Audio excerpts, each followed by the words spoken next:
Welcome to the channel. So I'm in a different shirt than what you're gonna see in the video because this recipe is so easy. I forgot to tell you guys at the beginning of filming it what it actually is. Let's make a super easy 3 or 4 ingredient treat. It's gluten-free. We're making gluten-free Twix Bites. I'm Jamie with SavorySaver. I share gluten-free recipes, tips, tricks, and resources to make your gluten-free lifestyle easier. So let's get started. So for these gluten-free Twix Bites, the first thing you're gonna need is a box of gluten-free vanilla wafers. Kinnick brand is relatively easy to find. I'll link down below if you don't have it near you, but I've seen this in multiple grocery stores as well as Walmart.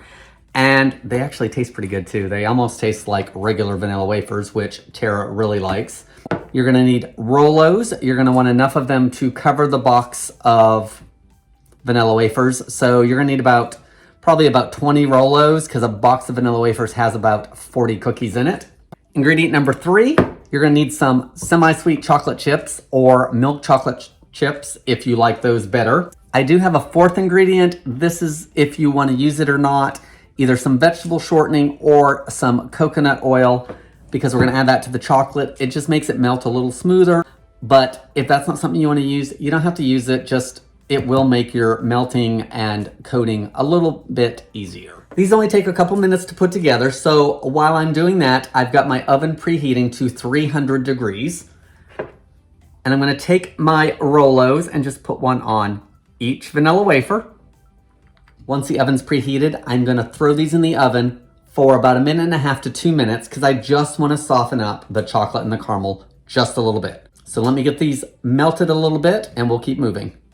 Once the Rolos are slightly softened, take your other vanilla wafer, place it on top, and press it down just so everything sticks.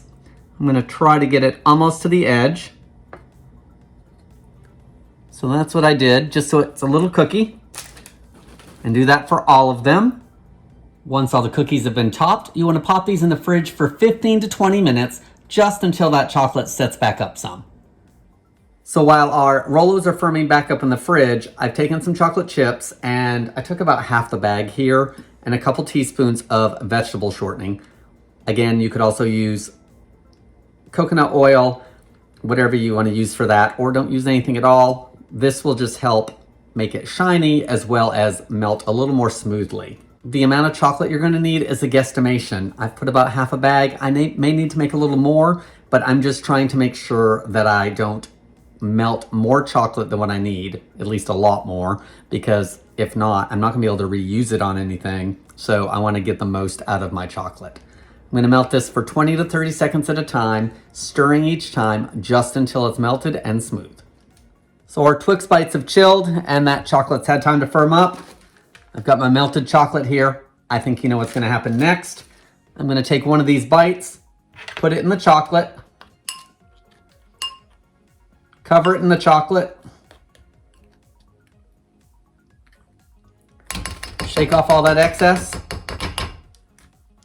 drop it in the bowl because I like to make things more difficult for myself sometimes. Take that Twix Bite, put it on the wax paper. I did line this while everything else was going on. I'm using wax paper just because it's cheaper than parchment paper typically. And now I need to finish my other ones. So let me get that done, and then I'm gonna pop them in the fridge for about 45 minutes to an hour, just until that chocolate hardens back up. So let me get these finished, get them chilled, and we'll give them a taste. So here are the Twix Bites. It came out pretty good. And I did pretty good coating them in chocolate as well, because sometimes I have an issue with that. But they look really good. 45 minutes to an hour in the fridge just for all that chocolate to firm back up. There's the inside. It definitely has a Twix look to it with the vanilla wafer on the bottom and the caramel in the middle. Twix doesn't have vanilla wafer on the top, but let's see what it tastes like. I cut one in half and it fell apart, but that's okay. Those are good. They are very similar to Twix. Cookie taste is a little bit different because vanilla wafers and shortbread are not exact cookie-wise. But as far as an easy treat, I really like them. I think the other thing you could do is if you wanted to stretch it a little bit farther, don't even put that top cookie on there. do them all upside down, Rolo on each one, and once that chocolate is connected to the cookie bottom, I think you could probably dip the entire thing and just have one cookie per bite.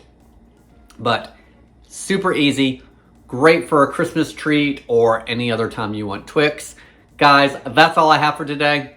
Thank you so much for watching, and I hope to see you on the next video.